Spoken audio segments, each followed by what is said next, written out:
आज हम एमए उत्तरार्ध में विभिन्न अकालों की चर्चा करेंगे।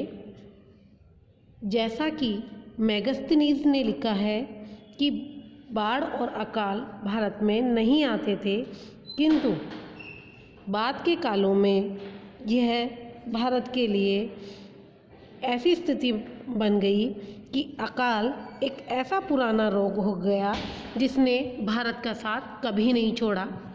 ब्रिटिश सरकार के शासन के दौरान 200 वर्षों में अनेक अकाल पड़े।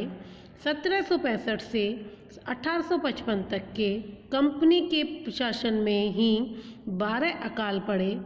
4 बार खाद्यान्नों की कमी हो गई और खाद्यान्नों के साथ चारे का भी अभाव हो गया। इस प्रकार भारतीय किसान 2 प्रकार से प्रभावित हुए, खाने के अभाव से तथा चारे के अभाव से। ऐसी स्थिति में अकाल में लाखों आदमी और लाखों जानवर काल के ग्रास बन गए। 1875 से 1900 के 25 वर्षीय काल में ही 15 लाख मानव काल के ग्रास बन गए। 1860 के उपरांत अकाल में एक नवीन बात देखी गई। अकाल में अनाज का अभाव नहीं होता था, परंतु बेरोजगारी के कारण लोगों में अनाज खरीदने की क्षमता कम हो जाती थी। पशुओं के मर जाने पर भारतीय किसान को आर्थिक आघात इतना अधिक होता था कि वे वर्षों तक नहीं संभल पाते। पशुओं के अभाव में खेती करना एक दुर्लभ कार्य हो जाता। लाखों मनुष्य व लाखों पशुओं के मर जाने पर भी ब्रिटिश सरकार ने न तो राजस्व छोड़ा और न ही उनमें कमी की। राजस्व न चुकाने पर किसान जमीन बेचने को बाध्य हो जाते। भूमिहीन होने पर वे श्रमिक के रूप में नगरों की ओर भागते। इन श्रमिकों की विवशता का लाभ बागानों के यूरोपीय स्वामी उन्हें अति सस्ती दरों पर रखकर उठाते। श्रमिक वर्ग में स्त्री, पुरुष व बच्चे तीनों होते। उन्हें दास तुल्य रहने को बाध्य किया जाता। उनकी सस्ती मजदूरी से बागान मालिकों को अपार धन संपत्ति अर्जित होती और वह उन्हें इंग्लैंड भेज दिया जाता। इसके विपरीत भारतीय किसान ऋण से लाद दिए जाते। बेरोजगारी के कारण देश में कई जगह विद्रोह भी भड़के। उदाहरणार्थ 1873 में पबना का दंगा, 1875 में दक्कन खेतिहारी दंगा, 1894 में आसाम के खेतिहारी विद्रोह। इन दंगों को दबाने के लिए ब्रिटिश सरकार ने बहुत से कानून भी बनाए। परिणाम स्वरूप भारत का विशाल ग्रामीण जन समूह, प्रधानतः दीन किसान, जमींदार, व्यापारी, साहूकार के मिले जुले उत्पीड़न के बोझ के नीचे दबा अर्धदासता की जिंदगी व्यतीत करता रहा और अधिक से अधिक किसानों की जो भूमि थी वह जमींदारों या बड़े लोगों के शामिल हो गई और ऐसी स्थिति में उन्हें अकालों का सामना करना पड़ा। सामान्य अर्थ में अकाल का अर्थ होता है बुरे दिन या असमय मृत्यु। भूख से जनता मरती थी तो उन्हें अकाल पीड़ित कहते थे। प्राचीन काल में अकाल को दैवीय प्रकोप माना गया।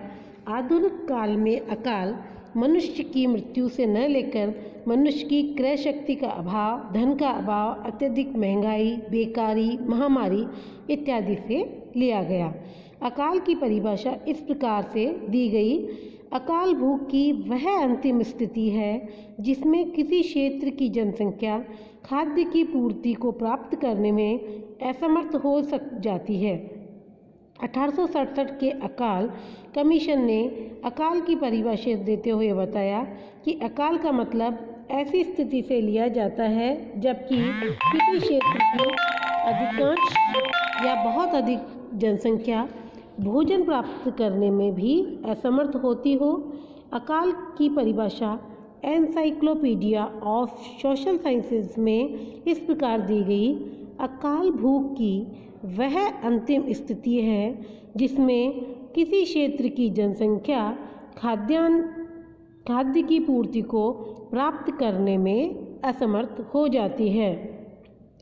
डॉक्टर CB मामोरिया ने भी इसका मुख्य लक्षण महंगाई तथा बेकारी माना है। उनके अनुसार भारत जैसे देश में धन का अकाल है, न कि अनाज की कमी। अकाल के बहुत सारे कारण हो सकते हैं।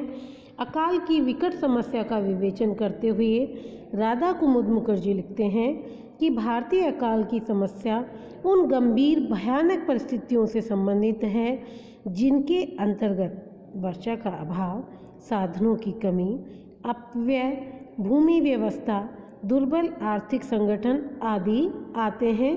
इसीलिए कोई भी एक कारण अकाल के लिए जिम्मेदार नहीं है।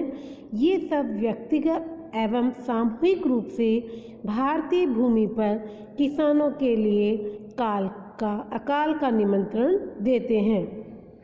समय समय पर विभिन्न विद्वानों ने इसकी संख्या और इसकी स्थिति को बताया है, लेकिन भारत के लिए दुर्भाग्य की बात है कि ईस्ट इंडिया कंपनी के शासन के बाद ही अर्थात 1765 से 1947 तक 20 इतने भयंकर अकाल पड़े जिनमें ईस्ट इंडिया कंपनी के काल में और ईस्ट इंडिया कंपनी के बाद ब्रिटिश शासन के अंतर्गत पड़ने वाले जो अकाल थे, इन्होंने स्थिति को और अधिक कमज़ोर बना दिया।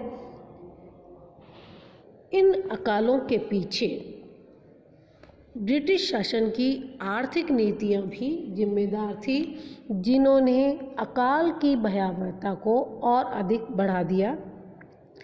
अगली कक्षा में हम अकालों के कारणों पर चर्चा करेंगे।